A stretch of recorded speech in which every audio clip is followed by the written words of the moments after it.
Так, я хочу предоставить слово руководителю мусульманской общины Сабур Камилю Абитову.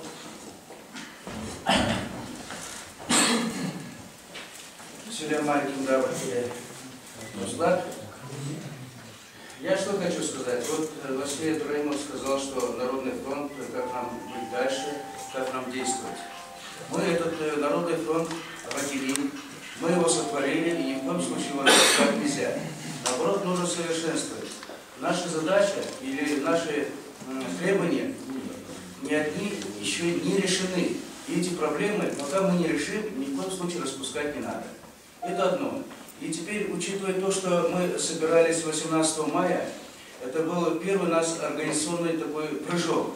Теперь я бы хотел так, чтобы мы уже сталкивались, но все же средства массовой информации, телевидение, нужно какой-то тематический дискуссии вести на эту тему, чтобы больше людей знали, и чтобы выходили наши и ветераны, и общественники наши, и людям об этом говорили, чтобы в сознании людей, вот как Халил Рустем сказал, в сознании людей больше пробудить те требования, которые мы ставим. Сейчас тот меджлис, который существует, они не хотят никаких изменений. Вы представляете, это неприемлемо, это не идет, это не годится. Очень все средства массовой информации только об этом говорят. Уже даже русские напечатали, в этом виновен сам Мустафа Джемилев, потому что сказал, этот язык неприемлем нам. А ведь у нас выступил и депутат Безазиев, и другие, и вот уважаемый профессор выступил. Ни в коем случае мы не должны от этого момента уходить в сторону. Глобальных вопросов у нас предостаточно. И насколько мне известно, по языковой политике, то, что было принято решение Совета Министров, там я видел фамилию Кинжалиева, так, и Кинжалиев видел, его включили в том числе, я не знаю, вот вас включали или не включали, но работать обязательно нужно, но Кинжалиев официально я видел.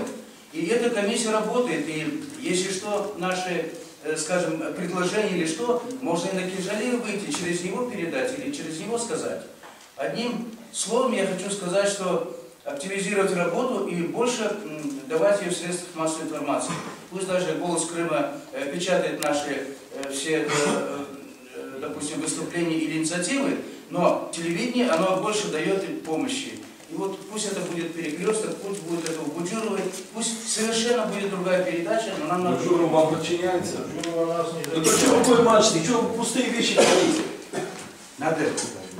Ну нам средства массовой информации... Ну идите сядете, ставьте на колени. Не надо ругать меня. Я говорю о том, что выходить в средства массовой информации. Вы хотите, кто вам запретил? Идите к Буджуровой и упрашивайте ее. Вы хотите со мной спорить, что ли? Не хочу. Она не хочет видеть народ. Чего вы не знаете, что несете? Она давно уже отказалась. Мы говорим о средствах массовой информации. Средства массовой информации она давно могла это говорить. Я прошу всех все-таки,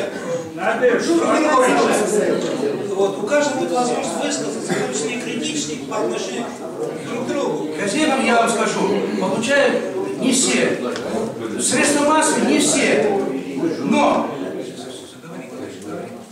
через телевидение, через радио все равно мы должны охватить большее количество людей. Надо, если что, вы дополните, я же не возражаю вам. Охватить. Дополнять. Да. Все ясно. Галифановское телевидение хочет, чтобы его выпустили с нашими лозунгами. Кто тут идиот, я спрашиваю? Слушай, выходи вон там, Не, ну что вы не говорите пустые вещи? пускай говорит пустые вещи, ты полные вещи там скажешь.